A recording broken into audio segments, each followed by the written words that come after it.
அன்பானவர்களே, அன்பு வணக்கங்கள். முன்னோர்களின் சாபத்திலிருந்து, அதாவது பித்ரு தோஷம் என்று சொல்லுவார்கள், அந்த பித்ரு தோஷத்திலிருந்து விடுபடுவது எப்படி என்பதை பற்றி சிறிது விலாவாரியாக பார்க்கலாமா? நாம் நம்முடைய வீட்டில் நம்முடைய தந்தையோ தாயோ அல்லது நம்முடைய வீட்டில் இருக்கின்ற சுமங்கலியாக இறந்து போனவர்களோ கன்னியாக இறந்து போகிறவர்களோ இப்படி பல பேர் இறந்து போயிருக்கலாம். இவர்கள் மேல் உலகிலே அவர்களுடைய ஆன்மாக்கள் வாழ்ந்து கொண்டிருக்கிறது.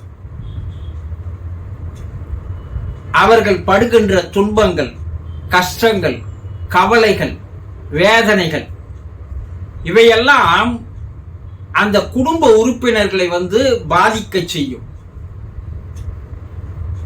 இதைதான் தோஷம் என்று சொல்கிறார்கள். இதைதான் சாபம் என்று சொல்கிறார்கள். இப்படி இந்த தோஷமும் சாபமும் ஏற்படுவதால் அந்த குடும்பத்தில் எந்த ஒரு நல்ல காரியங்களும் நடைபெற விடாமல் அந்த முன்னோர்களுடைய சாபங்கள் தடுக்கிறது. திருமணங்கள் நடைபெறாமல் தடுக்கிறது, பிள்ளை பாக்கியங்கள் இல்லாமல் தடுக்கிறது, வரவேண்டிய பணமோ அல்லது சொத்துக்களோ வரவிடாமல் தடுக்கிறது, தொழிலில் முன்னேற விடாமல் தடுக்கிறது, தொழிலில் பெரும் நஷ்டத்தை ஏற்படுத்துகிறது, உடலிலே திடீரென்று எதிர்பாராத பல நோய்களை வர வைக்கிறது. அதே நேரத்தில் பலவிதமான விபத்துகளில் சிக்க வைக்கிறது. தீயவர்களோடு நட்புறவை வளர்க்க செய்கிறது. இப்படி பல்வேறு விதமாக குடும்பத்தில் தடைகளை, இடைஞ்சல்களை, குறுக்கீடுகளை அந்த முன்னோர்களுடைய சாபங்கள் ஏற்படுத்துகிறது. தோஷம் என்றால் நம்மை சுற்றி ஒரு விதமான கண்ணுக்கு தெரியாத ஒரு வட்ட விதமான வலை பின்னப்பட்டிருக்கிறது என்று பெயர்.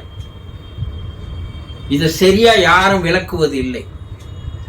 உனக்கு இந்த தோஷம் இருக்குது, அந்த தோஷம் இருக்குது என்று சொல்லுவார்களே தவிர, அப்படி என்னன்னு சரியா கேட்டீங்கன்னா அவர்களால் சரியாக விளக்க முடியாது.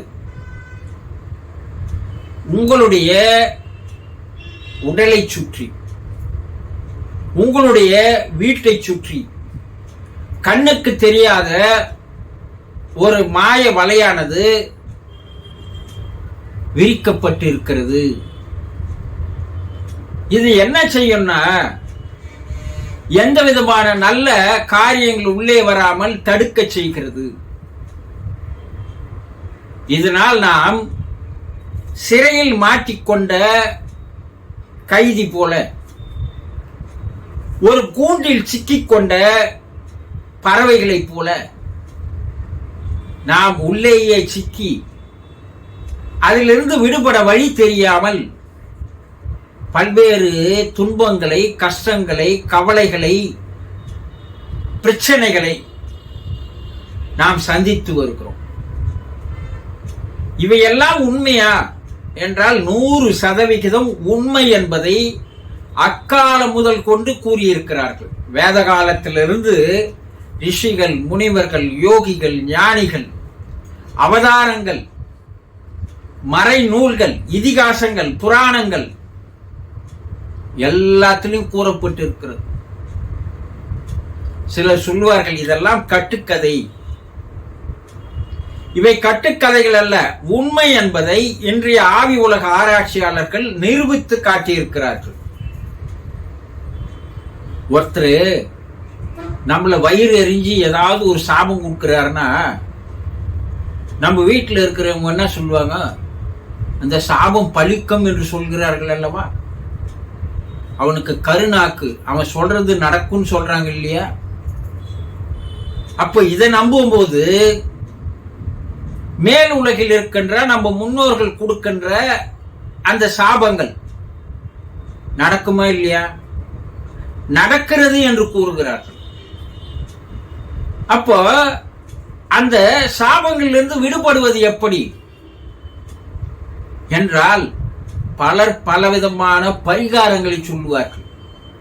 நீ எந்த ஜோசியர்கிட்ட போனாலும் இதை செய்யுங்க, அதை செய்யுங்க, இதுக்கு இவ்வளவு செலவு பண்ணுங்க, இந்த கோயிலுக்கு போங்க, அந்த கோயிலுக்கு போங்க. எதிலிருந்தும் எந்த பரிகாரங்கள் செய்தாலும் நீங்கள் அதிலிருந்து விடுபடவே முடியாது. அப்போ சொல்வதெல்லாம் விடுபட்டவர்கள் எத்தனை பேர்? கிடையாது. ஏன் அவர்கள் அந்த சாபங்களை தருகிறார்கள்? சரி, அப்ப நமக்கு முன்னோர்களுடைய நினைவு நாள் என்று மாதம் ஒரு முறையாவது நம்மை நினைக்க சொல்கிறார்கள். இதை நன்றாக கவனியுங்கள். அமாவாசை என்று ஆடி அமாவாசை, தை அமாவாசை, புரட்டாசி அமாவாசை இவையெல்லாம் சிறப்பு நாட்கள். அந்த நாள்ல நீங்க தர்ப்பணம் கொடுங்க, பிண்டம் கொடுங்க, ஹோமம் செய்யுங்க போன்றவர்களை சொல்லுகிறார்கள். நீங்களும் போய் செய்யறீங்க இல்லையா? இது இந்து மதத்தினுடைய வழிபாடுகள். கிறிஸ்துவ மதத்துல கல்லறை விழா என்று கொண்டாடுவார்கள். அவர்கள் ஆண்டுக்கு ஒரு முறையாவது தன்னுடைய முன்னோர்களை போய் அங்கே நினைத்து பார்க்கிறார்கள். அவர்கள் வாழ்ந்த போது நமக்கு செய்த உதவிகளை எல்லாம் நினைத்து பார்ப்பது, நன்றி பாராட்டுவது, அவர்களுக்கு நன்றி சொல்வது. அதே நேரத்தில் இஸ்லாமிய பெருமக்கள் ஒவ்வொரு தொழுகையின் போதும் தினந்தோறும் முதலில் அவர்கள் துவா ஊதுவது தன்னுடைய முன்னோர்களுடைய ஆவிக்கு நன்றி கூறுவதாக தான் அவர்கள் செய்கிறார்கள். எல்லா மதத்திலையும் இருக்கிறது. அப்போ நம் மதத்தில், இந்து மதத்தில் இந்த தர்ப்பணம் தருவது, பிண்டம் தருவது, ஓமம் தருவது இதையெல்லாம் நாம் மனப்பூர்வமாக செய்கிறோமா? ஆத்மபூர்வமாக செய்கிறோமா? ஏதோ கடமையாக, கடனாக போய் 2 நிமிஷத்துல அதை கொடுத்துட்டு அந்த இடைத்தரகர் என்ன சொல்றாரு அதை செய்துட்டு வந்துடுறோம் இல்லையா? உங்க பெற்றோர்கள் வேறு ஒரு ஊரில் வாழ்கிறார்கள், இல்ல நீங்க வெளிநாட்டில் வாழ்கிறீர்கள், அவர்கள் இந்தியாவில் வாழ்கிறார்கள். வெளிநாட்டில் இருந்து உங்க நண்பனோ யாரோ வராரு உங்க பெற்றோர்களை பார்ப்பதற்காக. உங்க பெற்றோர்களிடம் வந்து அவர், உங்க மகன் உங்களையே நினைத்துக் கொண்டிருக்கிறார், உங்களுக்கு நன்றி சொல்வதற்காக, அவர் உங்களை மறக்காத நாள் கிடையாது என்று கூறுகிறார். இப்ப இந்த பெற்றோர்கள் என்ன சொல்லுவாங்க? ஒரு தொலைபேசியில் தொடர்பு கொண்டு நீங்க எப்படி இருக்கிறீங்கன்னு கேட்கறத விட்டுட்டு யாரோ ஒருத்தர் அனுப்பி அவன் என்ன நினைக்கிறான்னு சொன்னா எங்க மனசு எவ்வளவு கஷ்டப்படும் சொல்லுவாங்களா இல்லையா? பிள்ளைகளே நேரடியாக அவரோடு தொடர்பு கொண்டு பேசும்போது அவர்களுக்கு ஒரு வருத்தம் இருக்காது, கவலை இருக்காது, வேதனை இருக்காது. யாரோ ஒரு இடைத்தரகர் வந்து அதை சொன்ன போது அதை ஏற்றுக்கொள்வார்களா? நீங்கள் ஏற்றுக்கொள்வீர்களா? இதைதான் அங்கே இருக்கின்ற அந்த ஆன்மாக்கள் எதிர்பார்க்கின்றன. ஒரு குடும்பத்துல கல்யாணமே நடக்கல, ஏன் கல்யாணமே நடக்காது இருக்குது? வாய்ப்புகளே வரல, தள்ளி தள்ளி போகுது, வயதாகி கொண்டே போகிறது என்றால் அந்த குடும்பத்தில் யாராவது சுமங்கலியானவள் இறந்து போயிருக்க வேண்டும், அல்லது கன்னி பெண் இறந்து போயிருக்க வேண்டும். அப்போ அந்த சுமங்கலியோ அல்லது கன்னி பெண்ணோ மேலுலகில் இருக்கும் போது அவர்கள் இந்த குடும்பத்தை நினைத்து அவர்கள் ஏங்குகிறார்கள், வேதனைப்படுகிறார்கள், கவலைப்படுகிறார்கள். அப்ப இந்த குடும்பத்தில் இருப்பவர்கள் அவர்களை நினைத்து அவர்களுக்கு ஒரு நன்றி பாராட்டுவதோ நன்றி கூறுவதோ அந்த செயல்களை செய்தால் அவங்க என்ன பண்ணுவாங்க, அந்த குடும்பத்தில் இந்த தடைகளை எல்லாம் விலக்குவார்கள். நம்ம அது எதையுமே செய்வதில்லை. அதனால் அவர்களுடைய ஏக்கம், கவலை, வேதனை, துன்பம், துயரம் எல்லாம் அந்த எண்ணங்கள் தான் சாபமாக மாறுகிறது.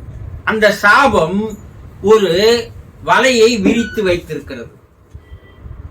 அப்போ நீங்கள் ஒரு தர்ப்பணம் தருவதாலோ பிண்டம் தருவதாலோ இந்த சாபத்திலிருந்து விடுபட முடியாது. அப்போ அந்த பிதுர் சாபம் என்று சொல்வது, பிதுர் தோஷம் என்று சொல்வது, அதே நேரத்தில் கன்னி பிதுர் என்று சொல்லுவார்கள், சுமங்கலி பிதுர் என்று சொல்லுவார்கள், ருத்ர பிதுர் என்று சொல்லுவார்கள், தேவ பிதுர் என்று சொல்லுவார்கள். சில விலங்கினங்கள் வீட்டில் வளர்த்திருந்தீங்கன்னா அந்த விலங்கினங்கள் இறந்து போனால் கூட அந்த விலங்கினங்களுக்கும் ஆன்மா உண்டு, அது கூட சாபங்கள் தருவதற்கு வாய்ப்புகள் உண்டு. இப்படி பல்வேறு சாபங்கள், தோஷங்கள் நம்மை சூழ்ந்து கொண்டு நம்மை எதையும் செய்ய விட முடியாமல், நம்மை சந்தோஷமாக, அமைதியாக, ஆனந்தமாக வாழ விடாமல் நம்மை தடுத்து நிறுத்துகிறது.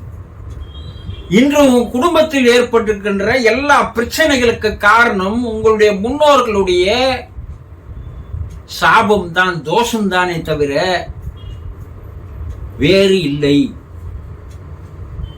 இதை இறைவனால் கூட உங்களை இதிலிருந்து விடுபட செய்ய முடியாது.